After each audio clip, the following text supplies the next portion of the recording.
बिस्मिल्लाहिर्रहमानिर्रहीम। अस्सलामुअलैकुम रहमतुल्लाहि व बरकातुहू। नाजरीन, हमारे चैनल पर खुश आमदीद। आज हम बात करते हैं पंजाब पुलिस फ़ेज़ 2 का पेपर जो एजुकेशन बोर्ड ने लिया था, जो कि Punjab police constable, special protection unit, Punjab highway patrolling, wireless operator, इन सब का एक ही कंबाइन पेपर हुआ था और उसके बाद इनका फर्दर मेरिट बना था।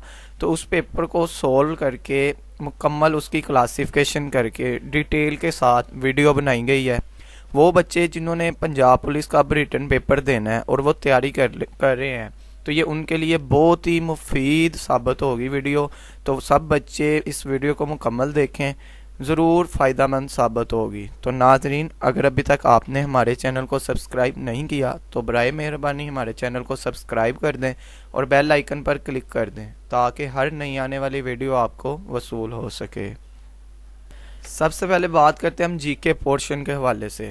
पहला एमसीक्यूज है, Marala barrage has been constructed on which river, के कौन से दरिया पे मलाला बराज बनाया गया है। तो चनाब रिवर पर यह बनाया गया है। ये कहाँ पे वाक़या है? ये वाक़या जो है ये पंजाब में सियालकोट के करीब वाक़या है और ये 1906 में स्टार्ट हुआ था और कंप्लीट ये 1912 में हुआ था। मराला बराज 1906 में बनना शुरू हुआ था और 1912 में मुकम्मल हो गया था। तो ये चनाब रिवर पर है। नेक्स्ट क्वेश्चन है, the world largest Islamic country by population. Population के हिसाब से मुस्लिम कंट्री जो है सबसे बड़ा कौन सा है? तो इंडोनेशिया। इंडोनेशिया जो है ये पॉपुलेशन के हिसाब से है। अगर हम एरिया के हिसाब से बात करें तो एरिया के हिसाब से आएगा कज़ाकिस्तान। कज़ाकिस्तान एरिया के हिसाब से सबसे बड़ा मुल्क है, जबकि पॉपुलेशन के हिसाब से इंडोनेशिया है। नेक्स्ट एमसीक्यूज है, the amendment in the constitution 1973 FATA was annexed to Khyber Pakhtunkhwa province. तो ये 25वीं अमेंडमेंट थी। 25वीं अमेंडमेंट के थ्रू फाटा की जो 7 एजेंसीज थी इनको केपीके में मर्ज कर दिया गया था। यानी कि इससे पहले फाटा जो थी ये एडमिनिस्ट्रेटिव टेरिबल एरियाज थी, यानी कि FATA stand for federal administrative terrible areas थी। ये केपीके में शामिल नहीं थी, लेकिन 1973 के आइन की 25वीं अमेंडमेंट के तहत इसको केपीके में शामिल कर दिया गया था। अब ये केपीके का हिस्सा है। ये जो फाटा की 7 स्टेट थी अब वो केपीके का हिस्सा है। तो 1973 के अगर कॉन्स्टिट्यूशन की बात की जाए तो ये 14 अगस्त 1973 को नाफज हुआ था।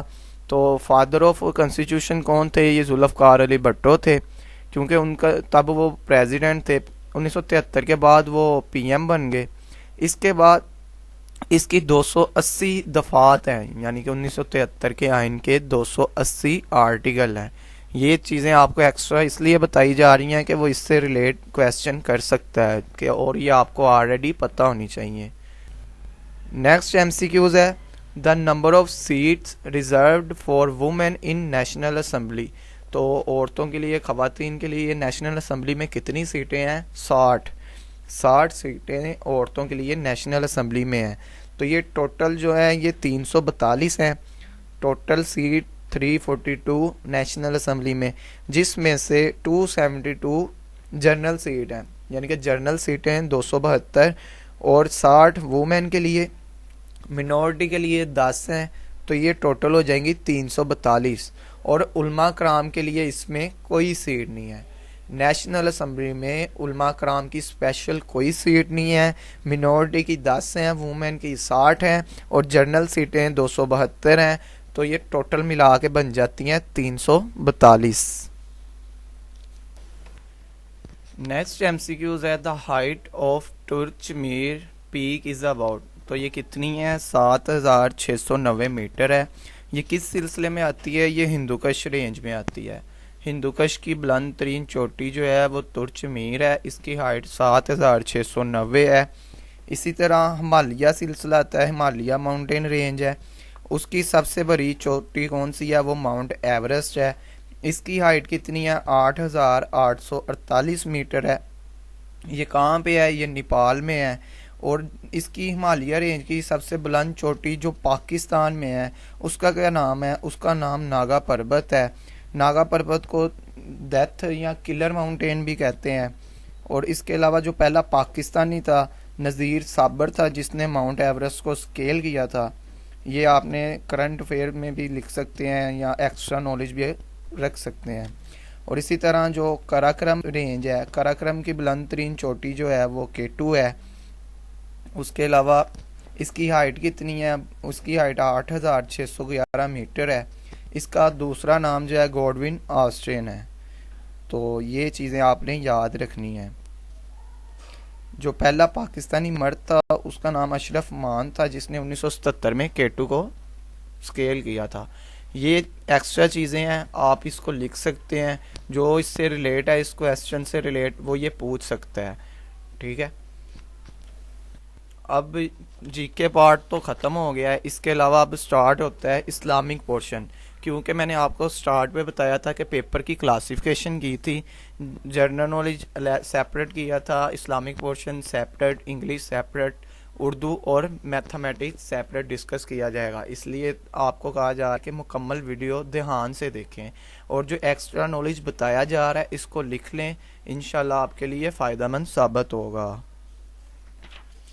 अब हम बात करते हैं इस्लामिक स्टडीज़ के हवाले से कि कौन से एमसीक्यूज़ इसमें पूछे गए हैं। फर्स्ट एमसीक्यूज़ है होली प्रॉफिट डिक्लेयर्ड खातमन नबीयीन इन दी सूरा। तो खातमन नबीयीन किस सूरा में आपको कहा गया है? ये सूरत अहज़ाब में जिक्र है, आपको खातमन नबीयीन कहा गया है।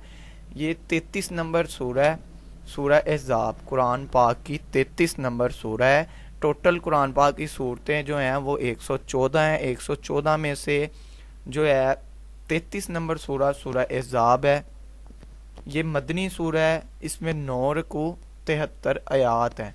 और जिस आयात में खातमन नबीयीन कहा गया है वो 40 नंबर आयात है। जिस आयात में खातमन नबीयीन कहा गया है वो 40 नंबर आयात है। तो आपको बताता चलूँ, ये आपको पता ही होगा कि टोटल 114 सूरतें हैं। 114 में से जो है वो 28 सूरतें मदनी हैं और जो बाकी सूरतें हैं 86 ये मक्की हैं। टोटल 114। नेक्स्ट एमसीक्यूज है to take bath on the day of Eid is. तो गुस्ल करना ईद वाले दिन ये सुन्नत है, तो लेकिन जुम्मे वाले दिन गुस्ल करना ये फ़र्ज़ है। ईद पे गुस्ल करना ये सुन्नत है। नेक्स्ट एमसीक्यूज है द होली प्रॉफिट सल्लल्लाहु अलैहि वसल्लम सेड डैट क्लीनिनेस, यानी कि जिसको तहारत कहते हैं, इज़ द पार्ट ऑफ, ये किस चीज़ का हिस्सा है? फेथ का। नेक्स्ट एमसीक्यूज है देयर आर वर्सेस इन सूरा अहज़ाब। तो सूरा अहज़ाब में कितनी आयात हैं? इसमें 73 आयात हैं। 73 आयात हैं, 9 रुकू हैं। सूरत अहज़ाब में 73 आयात हैं, 9 रुकू हैं। नेक्स्ट एमसीक्यूज है द लिटरल मीनिंग ऑफ शरद दुआब। तो इसका मतलब क्या है? द वर्स्ट एनिमल, ये इसका एग्जैक्ट आंसर है। नेक्स्ट एमसीक्यूज है the bribe taker is called, यानी कि रिश्वत लेने वाले को क्या कहते हैं? अर्राशी, और रिश्वत देने वाले को क्या कहेंगे? अल मुर्तशी। ये वो हदीस मुबारका का उसने पूछा गया है जिसमें बताया गया कि रिश्वत लेने वाला और देने वाला दोनों जहन्नमी हैं। नेक्स्ट एमसीक्यूज है the Holi Quran was revealed in about. तो कुरान पाक कितने अरसे में नाजिल हुआ? तो 23 साल के अरसे में कुरान पाक नाजिल हुआ था। ये इस्लामिक पोर्शन था। इस्लामिक पोर्शन के एमसीक्यूज कंप्लीट हो गए हैं। अब आगे हम डिस्कस करते हैं इंग्लिश पोर्शन। इंग्लिश में कौन कौन से इसने एमसीक्यूज पूछे थे इस पेपर में। फर्स्ट एमसीक्यूज है this is an old fashioned hat. Old fashion hat, इसमें जो है ये क्या है? वो कह रहा है कि सेंटेंस कौन सा है? तो ये एडजेक्टिव फ्रेज है। ओल्ड फैशन्ड हैट ये एडजेक्टिव फ्रेज है। इसकी वजह क्या है? एडजेक्टिव ऐसे अल्फाज का मजमूआ होता है जो नाउन की खूबी को जाहिर करे। तो ओल्ड फैशन्ड यानी कि ये हैट का बता रहा है कि ये पुराना फैशन किया है, तो उसकी खूबी या खामी बता रहा है। इस वजह से हम इसको एडजेक्टिव फ्रेज कहेंगे। नेक्स्ट एमसीक्यूज है, he bore a banner with the strange device. तो इसमें ये जो अंडरलाइन है इसमें ये क्या जाहिर कर रहा है, ये कौन सी फ्रेज है, तो ये भी एडजेक्टिव फ्रेज है। नेक्स्ट एमसीक्यूज है, the flame of the candle was moving and waving in the air. तो ये जो अंडरलाइन वर्ड है ये क्या जाहिर कर रहे हैं, ये मेटाफर को जाहिर कर रहे हैं, क्योंकि ये दो एक्शन को जाहिर कर रहा है, इस वजह से हम इसको मेटाफर कहेंगे। नेक्स्ट एमसीक्यूज है, if they are busy people they will miss the news. तो ये फ्यूचर की बात कर रहा है, तो इस वजह से ये फर्स्ट कंडीशनल सेंटेंस होगा, यानी कि ऐसे फिक्रात जिसमें मुस्तकबिल में होने वाले मुमकिन काम का जिक्र हो, तो ये फर्स्ट कंडीशनल सेंटेंस होंगे। नेक्स्ट एमसीक्यूज है, you may go home as soon as your work is done. तो ये कौन से टाइप का सेंटेंस है, तो ये कम्प्लेक्स सेंटेंस है। नेक्स्ट एमसीक्यूज है, it rained for 3 days and streets in my neighbourhood were flooded. तो ये कह रहा है कि जो गिवन सेंटेंस है ये एग्जाम्पल किसकी है, ये कंपाउंड सेंटेंस की एग्जाम्पल है। नेक्स्ट एमसीक्यूज है, they would have been late if they had not taken a taxi, the given sentence is an example of. तो ये थर्ड जनरेशन की है, थर्ड कंडीशनल सेंटेंस होगा। और फर्स्ट कंडीशनल कौन सा था, जिसमें वो मुस्तकबिल की बात की गई थी, तो ये कौन सा है, इसमें माजी में होने वाले गैर हकीकी नतीजे का जिक्र हुआ है, तो इस वजह से ये थर्ड कंडीशनल है। नेक्स्ट एमसीक्यूज है, he decided their cases with justice. तो इसमें वो कह रहा है कि जो जस्टिस है ये क्या है, ये एब्स्ट्रैक्ट नाउन है, उसकी वजह क्या है कि इसने इंसाफ के साथ इसके किस केस का फैसला किया है, और ये एक खूबी है, इसलिए इसको एब्स्ट्रैक्ट नाउन कहेंगे। तो ये इंग्लिश पोर्शन कंप्लीट हो गया। इसके बाद आता है मैथमेटिक्स। तो मैथ के कौन कौन से क्वेश्चन पूछे गए थे वो हम डिस्कस करते हैं। फर्स्ट एमसीक्यूज था इसमें, if A and B are overlapping sets then Venn diagram show. तो ये डायग्राम क्या शो करती है, तो ये शो करती है ए यूनियन बी होल का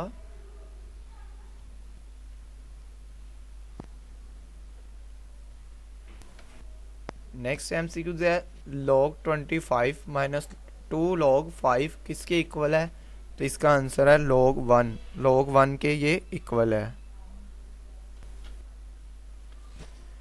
नेक्स्ट एमसीक्यूज है, what is altitude of parallelogram whose base is 8 centimetre and area is 32 centimetre. तो ये किसके इक्वल होगी, तो ये 4 सेंटीमीटर के इक्वल होगी। तो इसका फार्मूला क्या होता है, हाइट इक्वल होती है एरिया ओवर बेस के। तो एरिया कितने हैं, 32 है, तो बेस 8 है, तो जब इस पे डिवाइड करेंगे तो 4 आंसर आएगा इसका, 4 सेंटीमीटर। नेक्स्ट एमसीक्यूज है, if a hypotenuse of an isosceles right triangle of 3 square root 2 then each of the other side is, तो 3 सेंटीमीटर के इक्वल होगी, इसका आंसर 3 सेंटीमीटर है। नेक्स्ट एमसीक्यूज है, वो कह रहा है solution of x plus 3 plus 21 is equal 9। ये किसके इक्वल है, ये -15 के इक्वल है, ये -15 इसका एग्जैक्ट आंसर होगा। नेक्स्ट एमसीक्यूज है, the triangle formed by joining end points of a chord of a circle whose length is less than the radical segment to the centre of the circle will be. तो इसका क्या, इसका answer आएगा scalene इसका answer है।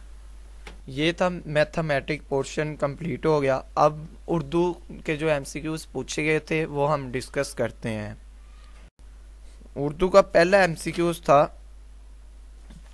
यादगार गालिब के मुसन्निफ का क्या नाम है, तो ये अल्ताफ हुसैन हाली ने यादगार गालिब लिखी थी, अल्ताफ हुसैन हाली। गज़ाला तुम तो वाकिफ़ हो, ये किसका शेरी मजमूआ है? तो अदा जाफरी का शेरी मजमूआ था गज़ाला तुम तो वाकिफ़ हो। नेक्स्ट एमसीक्यूज था, हम उसे मुंह से बुरा तो नहीं कहते कि फराक, दोस्त तेरा है मगर आदमी अच्छा भी नहीं। ये शेर क़वाइद की रूह से क्या है? तो इसको मक्ता कहेंगे। मक्ता वो आखिरी शेर होता है, इसमें ऑप्शन में उसने आखिरी शेर भी दिया हुआ है, लेकिन आखिरी शेर इसका आंसर नहीं होगा, क्योंकि इसमें मक्ता वो होता है जिसमें शायर अपना तखल्लुस बयान करे। तो ये फ़राक ये शायर ने अपना तखल्लुस बयान किया है, इस वजह से इसको मक्ता कहेंगे। वरना अगर ये आखिरी शेर होता, इसमें शायर अपना तखल्लुस बयान ना करता, तो फिर ये आखिरी शेर होना था। और जो मतला होता है, मतला के मानी होते हैं तलू होने की जगह, तो ये किसी भी नज़म या गज़ल के पहले शेर को हम मतला कहते हैं। नेक्स्ट एमसीक्यूज है, ऐसी कहानी जिसमें ज़िंदगी के किसी एक पहलू के किरदार पर रोशनी डाली गई हो, क्या कहलाता है? तो इसको हम अफसाना कहते हैं। नेक्स्ट एमसीक्यूज है, गैर मुअय्यन शख्स के लिए बोले जाने वाले अल्फाज क्या कहलाते हैं? तो इसको इसमें तनकीर कहते हैं। नेक्स्ट एमसीक्यूज है, फ़िरके की जमा क्या है? फ़र्क फ़िरके की जमा। तो नाजरीन, ये मुकम्मल पेपर हमने डिस्कस कर लिया था। उम्मीद है आपको हमारी वीडियो पसंद आई होगी। तो बराए मेहरबानी, हम आपके लिए स्ट्रगल करते हैं, तो हम आपसे कुछ नहीं मांगते सिवाय चैनल सब्सक्राइब करने के, वीडियो को लाइक और शेयर करने के। तो उम्मीद है आपको हमारी वीडियो पसंद आई होगी। तो बराए मेहरबानी हमारे चैनल को सब्सक्राइब कीजिएगा, वीडियो को लाइक एंड शेयर कीजिएगा। खुदा हाफिज़।